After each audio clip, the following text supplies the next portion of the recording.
The Lottery. The morning of June 27th was clear and sunny, with the fresh warmth of a full summer day. The flowers were blossoming profusely, and the grass was richly green. The people of the village began to gather in the square, between the post office and the bank, around 10 o'clock. In some towns, there were so many people that the lottery took 2 days and had to be started on June 20th. But in this village, where there were only about 300 people, the whole lottery took less than 2 hours, so it could begin at 10 o'clock in the morning and still be through in time to allow the villagers to get home for noon dinner. The children assembled first, of course. School was recently over for the summer, and the feeling of liberty sat uneasily on most of them. They tended to gather together quietly for a while before they broke into boisterous play. And their talk was still of the classroom and the teacher, of books and reprimands. Bobby Martin had already stuffed his pockets full of stones, and the other boys soon followed his example, selecting the smoothest and roundest stones. Bobby and Harry Jones and Dickie Delacroix, the villagers pronounced this name Delacroix, eventually made a great pile of stones in one corner of the square and guarded it against the raids of the other boys. The girls stood aside, talking among themselves, looking over their shoulders at the boys, and the very small children rolled in the dust or clung to the hands of their older brothers or sisters. Soon the men began to gather, surveying their own children, speaking of planting and rain, tractors and taxes. They stood together, away from the pile of stones in the corner, and their jokes were quiet, and they smiled rather than laughed. The woman, wearing faded house dresses and sweaters, came shortly after their menfolk. They greeted one another and exchanged bits of gossip as they went to join their husbands. Soon the woman, standing by their husbands, began to call to their children, and the children came reluctantly, having to be called 4 or 5 times. Bobby Martin ducked under his mother's grasping hand and ran, laughing, back to the pile of stones. His father spoke up sharply, and Bobby came quickly and took his place between his father and his oldest brother. The lottery was conducted, as were the square dances, the teen club, the Halloween program, by Mr. Summers, who had time and energy to devote to civic activities. He was a round-faced, jovial man, and he ran the coal business. And people were sorry for him because he had no children, and his wife was a scold. When he arrived in the square, carrying the black wooden box, there was a murmur of conversation among the villagers, and he waved and called, "Little late today, folks." The postmaster, Mr. Graves, followed him, carrying a 3-legged stool, and the stool was put in the center of the square, and Mr. Summers set the black box down on it. The villagers kept their distance, leaving a space between themselves and the stool. And when Mr. Summers said, "Some of you fellows want to give me a hand?" there was a hesitation before 2 men, Mr. Martin and his oldest son Baxter, came forward to hold the box steady on the stool, while Mr. Summers stirred up the papers inside it. The original paraphernalia for the lottery had been lost long ago, and the black box now resting on the stool had been put into use even before Old Man Warner, the oldest man in town, was born. Mr. Summers spoke frequently to the villagers about making a new box, but no one liked to upset even as much tradition as was represented by the black box. There was a story that the present box had been made with some pieces of the box that had preceded it, the one that had been constructed when the first people settled down to make a village here. Every year after the lottery, Mr. Summers began talking again about a new box. But every year the subject was allowed to fade off without anything being done. The black box grew shabbier each year. By now it was no longer completely black, but splintered badly along one side to show the original wood colour, and in some places faded or stained. Mr. Martin and his oldest son Baxter held the black box securely on the stool until Mr. Summers had stirred the papers thoroughly with his hand. Because so much of the ritual had been forgotten or discarded, Mr. Summers had been successful in having slips of paper substituted for the chips of wood that had been used for generations. Chips of wood, Mr. Summers had argued, had been all very well when the village was tiny, but now that the population was more than 300 and likely to keep on growing, it was necessary to use something that would fit more easily into the black box.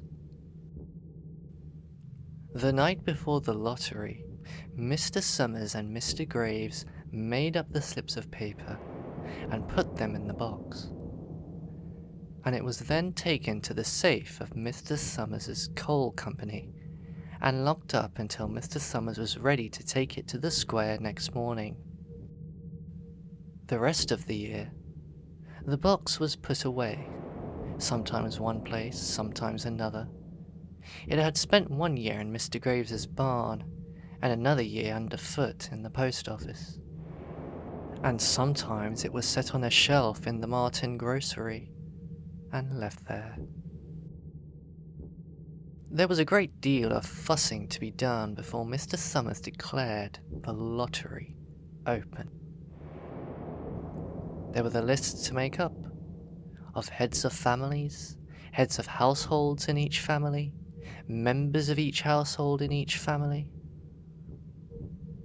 There was the proper swearing in of Mr. Summers by the postmaster, as the official of the lottery.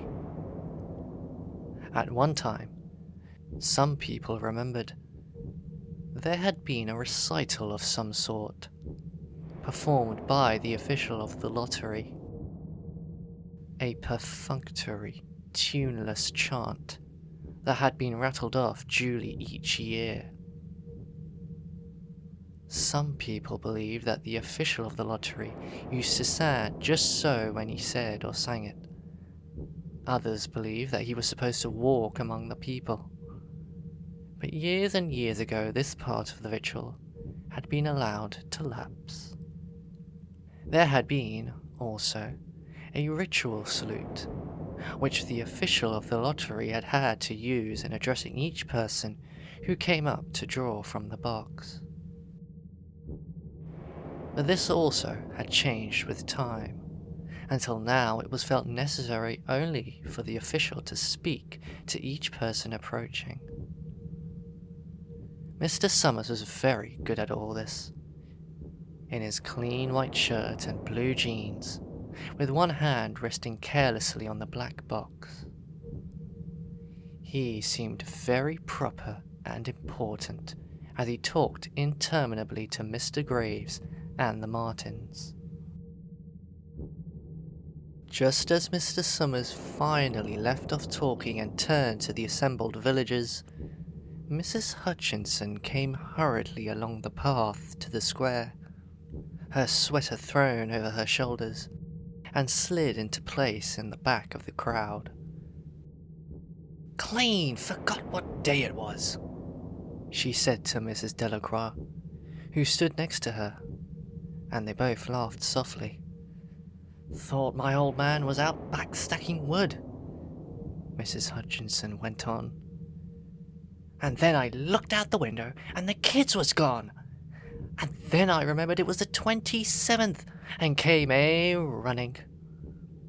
She dried her hands on her apron, and Mrs. Delacroix said, "You're in time, though.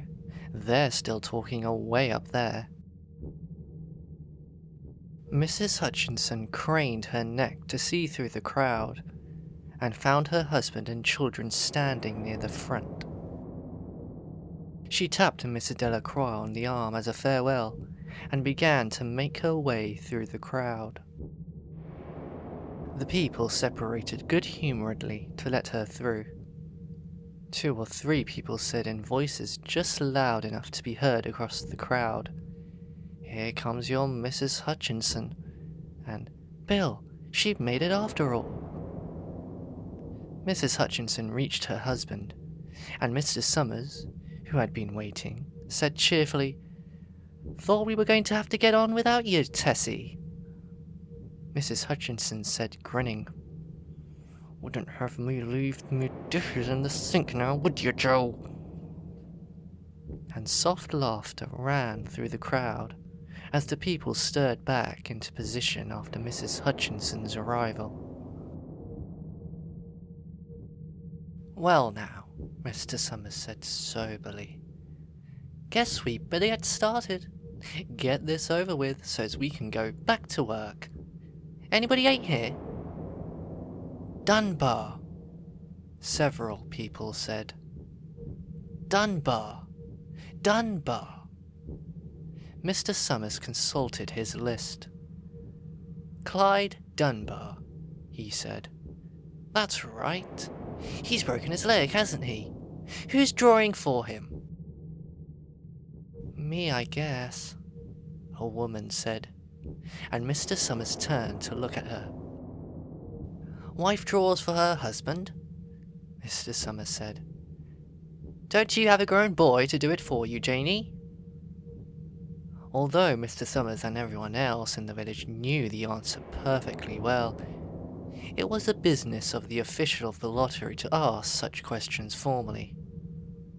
Mr. Summers waited with an expression of polite interest while Mrs. Dunbar answered. "Horace is not but 16 yet," Mrs. Dunbar said regretfully. "Guess I gotta fill in for the old man this year." "Right," Mr. Summers said. He made a note on the list he was holding. Then he asked, "Watson boy, drawing this year?"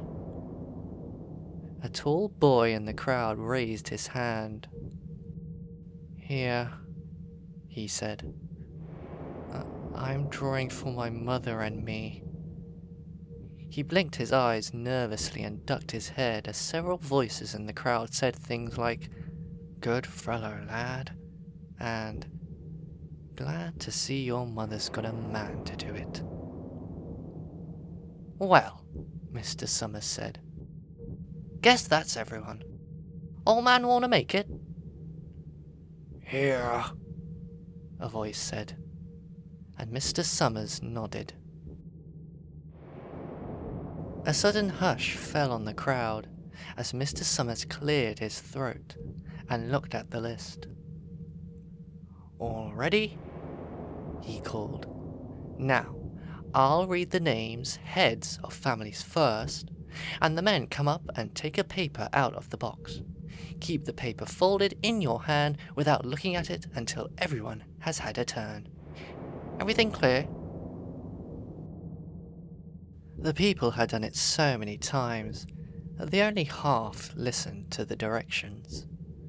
Most of them were quiet, wetting their lips, not looking around. Then Mr. Summers raised one hand high and said, "Adams." A man disengaged himself from the crowd and came forward. "Hi, Steve," Mr. Summers said. And Mr. Adams said, "Hi, Joe." They grinned at one another humorously and nervously.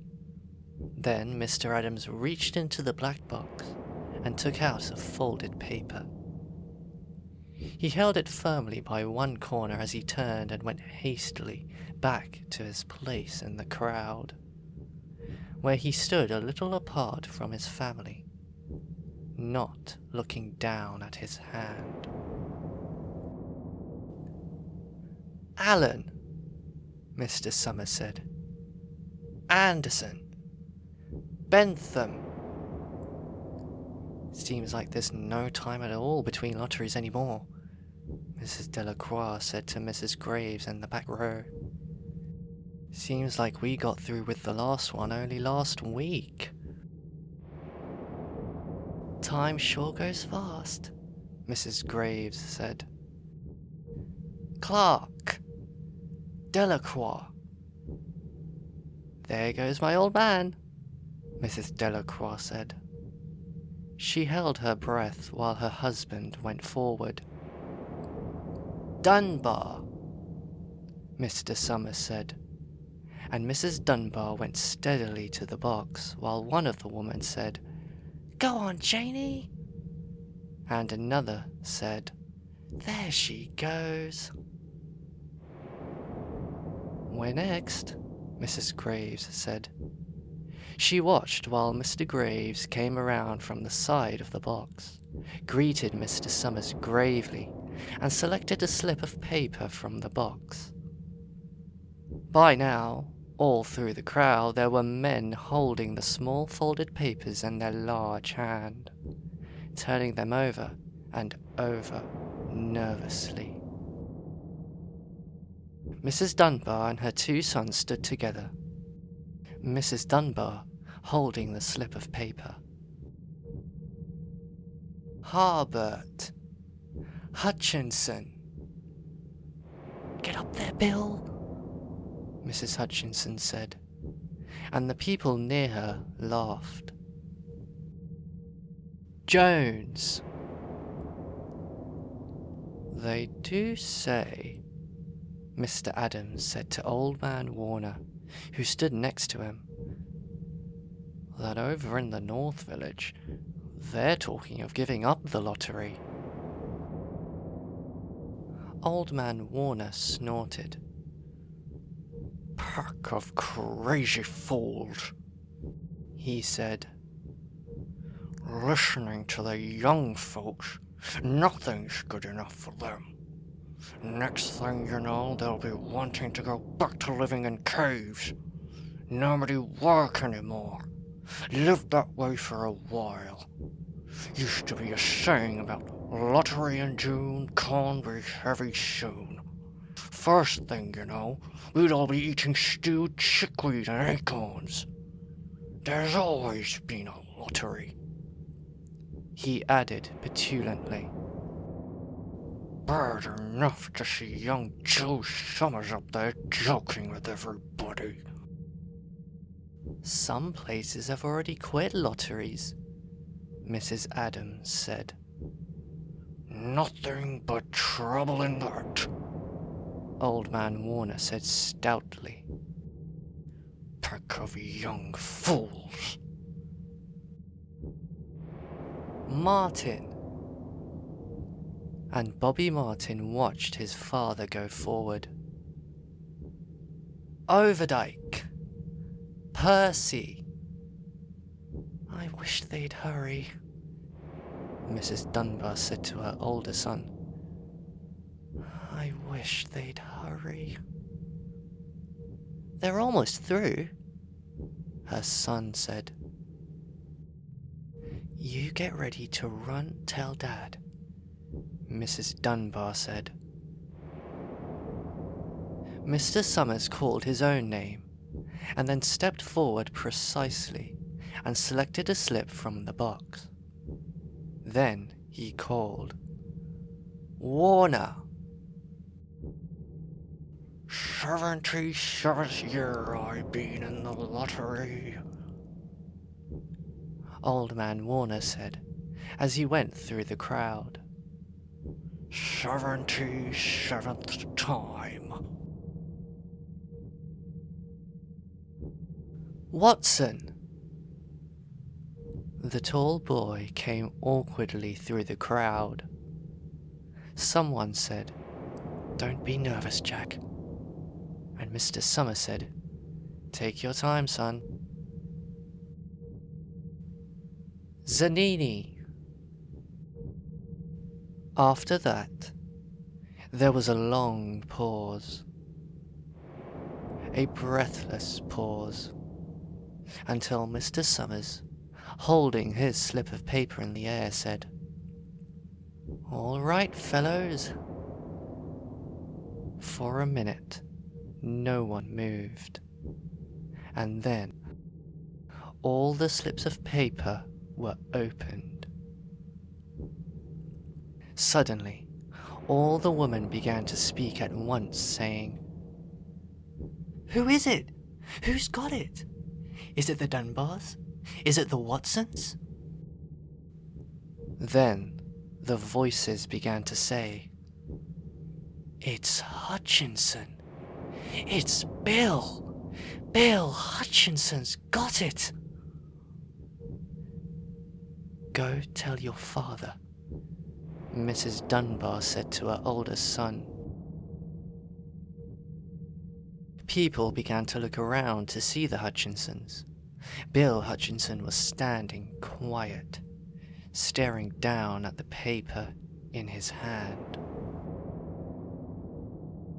Suddenly, Tessie Hutchinson shouted to Mr. Summers, "You didn't give him time enough to take any paper he wanted. I saw you. It wasn't fair." "Be a good sport, Tessie," Mrs. Delacroix called, and Mrs. Grave said, "All of us took the same chance." "Shut up, Tessie," Bill Hutchinson said. "Well, everyone," Mr. Summers said, "that was done pretty fast, and now we've got to be hurrying a little more to get done in time." He consulted his next list. "Bill," he said, "you draw for the Hutchinson family. You got any other households in the Hutchinsons?" "There's Don and Ava," Mrs. Hutchinson yelled. "Make them take their chance." "Daughters draw with their husbands' families, Tessie," Mr. Summers said gently. "You know that as well as anyone else." "It wasn't fair," Tessie said. "I guess not, Joe," Bill Hutchinson said regretfully. "My daughter draws with her husband's family. That's only fair. And I've got no other family except the kids. Then, as far as drawing for families is concerned, it's you," Mr. Summers said in explanation. "And as far as drawing for households is concerned, that's you too, right?" "Right," Bill Hutchinson said. "How many kids, Bill?" Mr. Summers asked formally. "3," Bill Hutchinson said. "There's Bill Jr., and Nancy, and little Dave, and Tessie and me."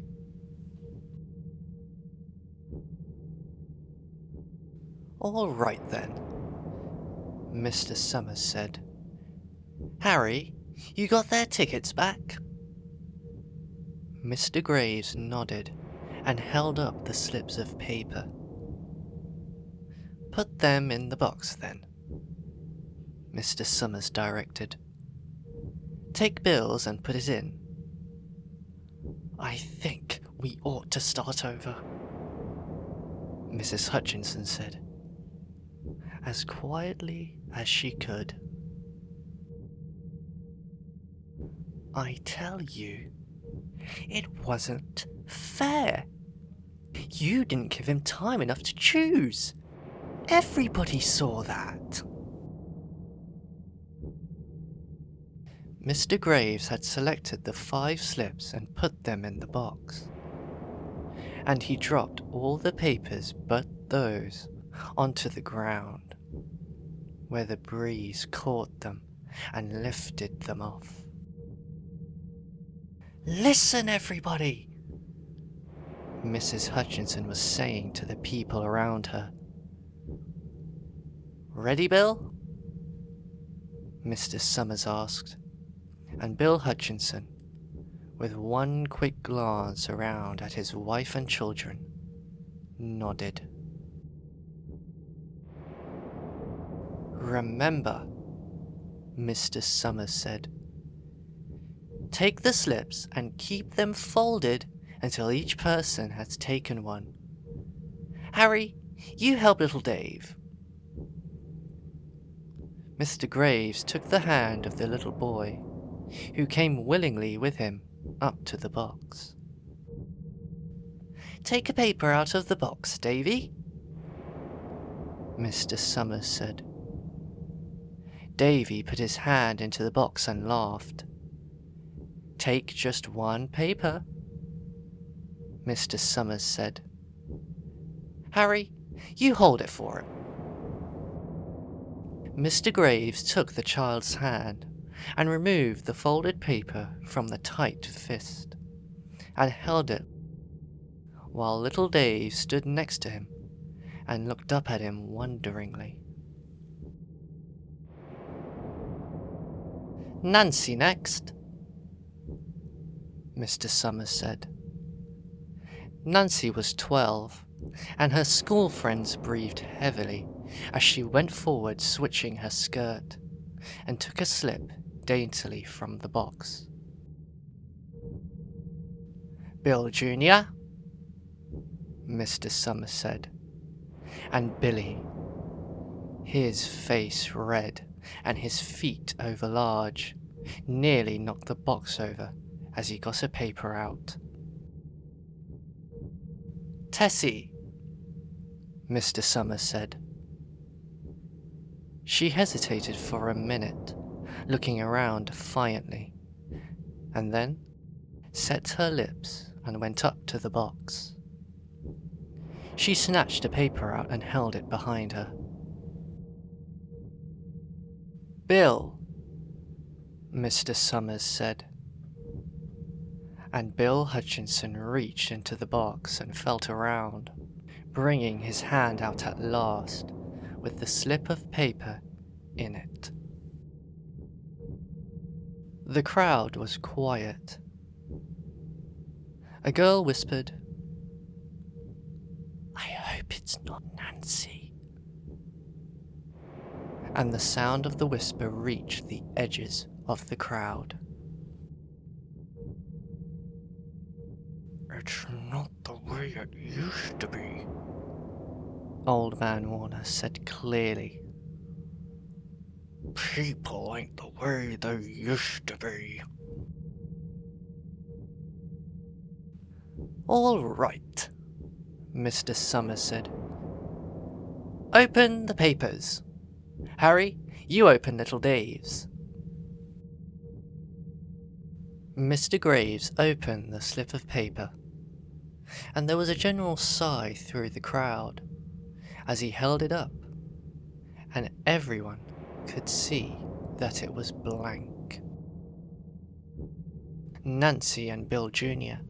opened theirs at the same time, and both beamed and laughed, turning around to the crowd and holding their slips of paper above their heads. "Tessie," Mr. Summers said. There was a pause, and then Mr. Summers looked at Bill Hutchinson, and Bill unfolded his paper and showed it. It was blank. "It's Tessie," Mr. Summers said, and his voice was hushed. "Show us her paper, Bill." Bill Hutchinson went over to his wife and forced the slip of paper out of her hand. It had a black spot on it. The black spot Mr. Summers had made the night before with the heavy pencil in the coal company office.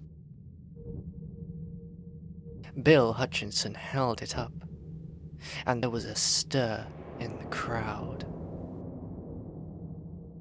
"All right, folks," Mr. Summers said. "Let's finish quickly." Although the villagers had forgotten the ritual and lost the original black box, they still remembered to use stones. The pile of stones the boys had made earlier was ready. There were stones on the ground with the glowing scraps of paper that had come out of the box. Mrs. Delacroix selected a stone so large she had to pick it up with both hands and turned to Mrs. Dunbar. "Come on," she said. "Hurry up." Mrs. Dunbar had small stones in both hands, and she said, gasping for breath, "I can't run at all. You'll have to go ahead and I'll catch up with you." The children had stones already, and someone gave little Davy Hutchinson a few pebbles. Tessie Hutchinson was in the center of a cleared space by now, and she held her hands out desperately as the villagers moved in on her.